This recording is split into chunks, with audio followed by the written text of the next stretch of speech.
Good evening and welcome to the Capitol Report on Entity Television. I'm Steve Lance. Coming up, President Trump ruling out tariff cuts for China. This has trade negotiations set to begin between the two countries, what he's expecting to get from the talks, and what tasks he's giving to his freshly sworn-in ambassador to China.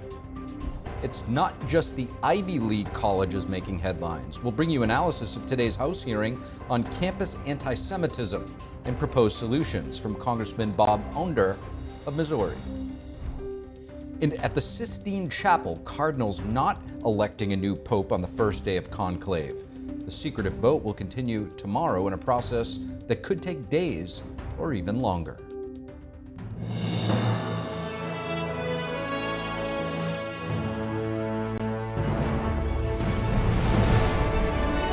This is Capitol Report, live from our global headquarters in our nation's capital. Here's Steve Lance. President Trump firm on China tariffs, this ahead of this weekend's negotiations. He also swears in David Perdue as his new envoy to Beijing, tasking him with handling what he calls one of America's most complex and consequential foreign relationships. And today's White House correspondent Iris Tao has more. Are you open to pulling back your tariffs in order to get China to the negotiating table? No. And President Trump rejecting any pullback on his 145% tariffs on China to jumpstart trade negotiations with Beijing.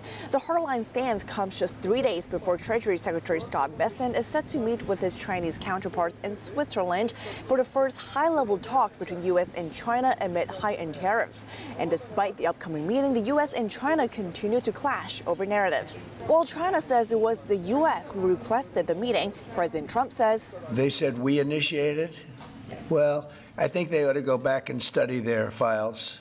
The president has repeatedly suggested that China wants a deal badly, as its economy is decimated by his high tariffs. On what he's expecting from this weekend's meeting, Trump suggests he wants to fundamentally change the trade dynamic between the two countries. What do you hope to come out of it? We'll see. I mean, look, it's we were losing $1 trillion a year. Now we're not losing anything. I'm glad to be your man in China. Thank you. Thank you, David. Amid trade tensions, President Trump on Wednesday sworn in his new ambassador to China, former U.S. Senator from Georgia, David Perdue. David will work to promote American interests and stability in the Indo-Pacific, seek fairness and reciprocity for the American worker.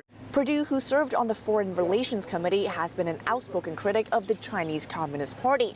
During his confirmation hearing last month, he said American buyers should stand up to China's unfair trade practices, which could deal a heavy blow to Beijing. It's a different war, and they described it to us in the book called Unrestricted Warfare. The way forward is for the United States to become informed about that and to stand up to the challenge. That means that sometimes we'll have to sacrifice, Senator, because what we've been seduced by are the cheap prices that we gave into over the last 30 years coming out of China. We stop buying their product, what will happen? Well, the American public says enough's enough, what will happen to their economy? It'll collapse. And in other news, the president on Wednesday signed a proclamation designating Thursday, or May 8th, as a day for the U.S. to celebrate its victory in World War II. He says it's time for the U.S. to start taking credit for its achievements. Reporting from the White House, Iris Tao, NTD News. And now joining us is Republican Congressman Bob Onder of Missouri, who serves on the House Committee on Education and Workforce. Congressman Bob Onder, thank you so much for joining us. Great to be with you. It's great to have you, Congressman. You were on the Hill today. Let's start by talking about the hearing that you were at, Beyond the Ivy League, Stopping the Spread of Anti-Semitism on College Campuses.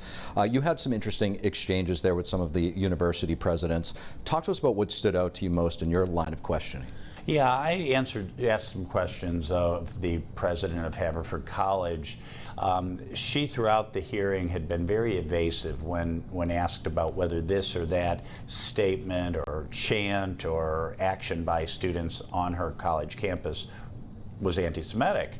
And she cited, though we include everybody and harassment's not tolerated, but she would never admit that some of these horrible statements were truly anti-Semitic. And further, she wouldn't say whether there were any consequences for these anti-Semitic and intimidating actions against Jewish students at Haverford College. And I found it very very disturbing. An institution that takes so much public money, so much taxpayer money, that she wouldn't answer the most basic questions. I don't know who Hereford, this university's biggest donors are, but it does come to mind that I believe Harvard, one of their biggest donors, is the nation of Qatar. Yeah. And what do you think is behind this and the lack of, I guess, consciousness of what's actually taking place on these universities? Yeah, well, I think it's no secret that so much of university faculty throughout the United States, from Ivy League on down to public universities, is taken over by the far left. And on the far left, there's this narrative that somehow the state of Israel and Jews are the bad guys, and somehow the terrorists who slaughtered innocent Israelis and Americans on October 7th, 2023, that somehow those are the good guys. I don't know where that came from. I think it's this sort of Marxist dialectic of oppressor oppressed. So America's the great Satan and Israel's the little Satan, and therefore the Palestinian terrorists are the good guys. But somehow, yes, I don't know how that narrative took over on our college campuses, but it seems to be the case. Interesting. Just switching gears slightly, speaking of higher education, the federal government has now resumed collecting student loans that are in default. This is something that it was pandemic era. What should we be doing long term to address the issue of Americans unable to pay off those loans? Yeah, so we worked on this issue in the Education and Workforce Committee last week in our markup of the reconciliation bill, the Donald Trump big beautiful bill we keep talking about. There are a number of things we should do. We've got to end the blank check to the universities, because what's been happening is the universities, for every dollar of additional student loan or education aid, the universities have been raising their tuition somewhere between 60 cents and $1. So they've been capturing all that extra aid. And students and their parents are saddled with this debt or the high tuition. So we've got to stop the blank check. So first of all, having caps on total amounts of student loans, and then if the universities want to, they can make up the difference in aid. But then also making universities responsible, having some skin in the game, because too many universities are selling a product that makes students actually not just no better off, but even less well off than if they had never gone to college at all. So yes, students who cannot afford to pay right now, there will be need-based payment plans, but those payment plans will reflect their real ability to pay and not be de facto forgiveness of student loans, because it's not fair to force people who work as waitresses in restaurants or who work in blue-collar jobs who haven't been to college to subsidize some of the most affluent people in our country, those who have been to college. Now, speaking of that big, beautiful bill, you recently posted a letter to Speaker Mike Johnson regarding that bill, calling for more incentives to reshore American manufacturing. How important is this for Americans right now, and how, I guess, plausible do you see it? Yeah, I think it is. Look, in an ideal world, we would have free and fair trade with all the nations of the world, but we know that too many nations have taken advantage of the United States, having much greater barriers to our exports than we have to imports from their countries. So I think President Trump is very aggressively, very ambitiously undertaking to renegotiate some of these trade deals with all the countries of the world. And at the end of the day, I think we are going to have freer trade, lower tariffs, and most importantly, opportunities for American exports that will rebuild our manufacturing base. Congressman Bob Onder, really appreciate you joining. Thank you very much. The FBI and the DOJ collaborating to arrest child predators. Lawmakers questioned Director Kash Patel over the president's budget request. Our Washington correspondent Luis Edward Martinez has more on this story. Looking to cut waste, fraud, and abuse. We have found duplicative line item contracts already within the FBI, and we don't want to waste taxpayer dollars at the Bureau. We don't want to pay twice for something when we have been only needed to pay once. The Trump administration requested Congress reduce the FBI's budget for fiscal year 2024 by $545 million and reorient the Bureau to prioritize reducing violent crime in American cities with an operational focus in counterintelligence and counterterrorism. I'll ask you for money that I need and that the Bureau needs, and I won't ask you for a dime more. In order to achieve the mission of the FBI, if we continue on the current trajectory outlined, we will have to not only eliminate 1,100 vacancies currently at the FBI, I will have to fire 1,300 more. Democratic lawmakers grilled Director Patel on his strategy to reduce spending at the Bureau while increasing the capabilities that the FBI has in a time of increased threats. I believe we can continue on the plan to safeguard our communities and redeploy assets to the FBI. For example, in Kentucky alone, if we're allowed to continue on this trajectory, we will plus up with approximately 30 agents and intel analysts with this redeployment effort that is already underway. According to Director Patel, the FBI will redeploy agents from the Washington, D.C. office to the field, and every single field office will receive additional personnel as a result. Democratic lawmakers also grilled Director Patel on his handling of the January 6 investigations. The Justice Department demanded a list of all current and former FBI employees who at any time worked on January 6th investigations. Director Patel, do you anticipate firing any additional FBI employees simply because they worked on January 6th related investigations? The only way you get fired from the FBI while I'm the director is if you violate the ethical guidelines or break the law. Okay. Thank you. I yield back. Judge Carter. The White House has requested of Director Patel to reduce spending in DEI programs and duplicate intelligence activities that are already being conducted by other agencies. Our capabilities and our infrastructure at the FBI are outdated. They have been the opposite of streamlined. An agent in our field office in El Paso does not have the same toolkit as an agent in our field offices covering the Dakotas as our agent in New York City. Earlier today, FBI Director Kash Patel announced the apprehension of 205 alleged sexual predators, along with the rescue of 115 minors as a result of Operation Restore Justice. Reporting from Washington, D.C., Luis Eduardo Martinez, NTD News. The House of Representatives passing the Stop Forced Organ Harvesting Act that would combat forced organ harvesting and put sanctions on its violators. NTD correspondent Jason Blair reports.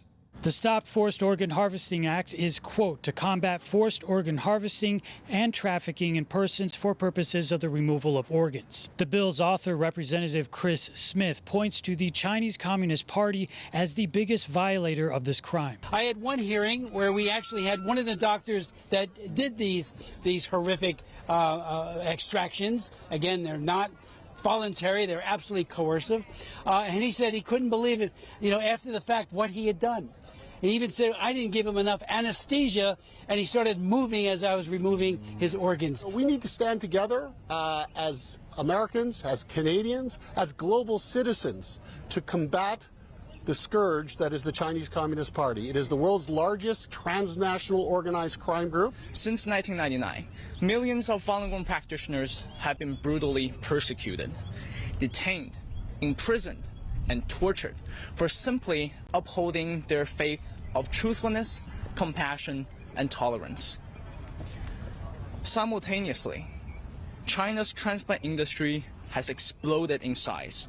According to numerous investigations, including an independent tribunal in London, Falun Gong practitioners and Uyghur Muslims are the two biggest targets of forced organ harvesting. They are also harvesting our people's organs, harvesting Uyghur Muslims' organs. And these organs are marketed as halal to wealthy recipients in the Muslim majority countries. The bill would make it a policy of the United States to combat international organ trafficking, promote voluntary organ donation systems, and to promote the security of human life in accordance to the Universal Declaration of Human Rights.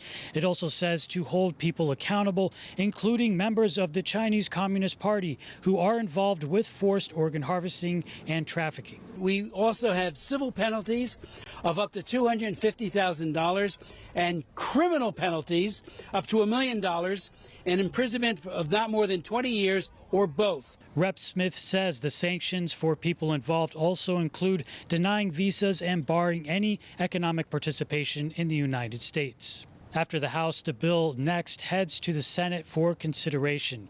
Reporting in Washington, D.C., Jason Blair, NTD News.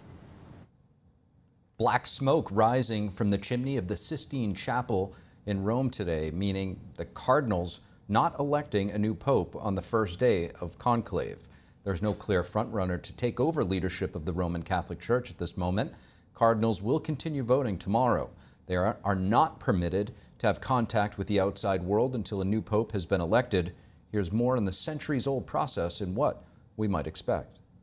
133 voting-eligible cardinals from around the world are in Vatican City and will be under complete lockdown in the Sistine Chapel until a new pope has been chosen, a process that could take days or longer. The conclave will begin on May 7th with one vote. After that, the cardinals will take 4 votes a day, 2 in the morning and 2 in the evening, Rome time, of course. For centuries, cardinals have participated in the highly secretive conclave, which in Latin means with key. Its elaborate roots harken back to the Middle Ages. And to ensure the conclave's integrity in the digital age, security measures have been ramped up. According to Italian news broadcasters, signal jammers have been placed around the Sistine Chapel, and a Vatican spokesman says all mobile phone signals in the Vatican will be deactivated for the duration of the voting. The Vatican says the cardinals handed in their phones and electronic devices on Tuesday, and Vatican staff took the oath of secrecy.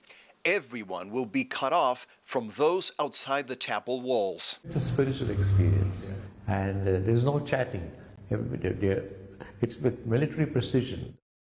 3 former Tennessee police officers have been acquitted of charges related to the death of Tyree Nichols. A Memphis jury today finding the defendants not guilty on several counts, including second-degree murder. Tyree Nichols was pulled over at a traffic stop back in 2023, tried to flee until 5 officers caught up with him. Nichols was beaten on the scene and 3 days later died in a hospital. Both Nichols and all officers are black. Despite the acquittal, the 3 officers still face jail time as their federal sentencing remains pending. Coming up, President Trump holding swearing-in ceremonies for America's newest ambassador to China. We'll sit down with Professor Dennis Wilder about the implications for the current trade war and future U.S.-China relations. And how are Americans feeling about the economy as the Fed holds interest rates steady? We'll hear from some folks right here in D.C. when we come back.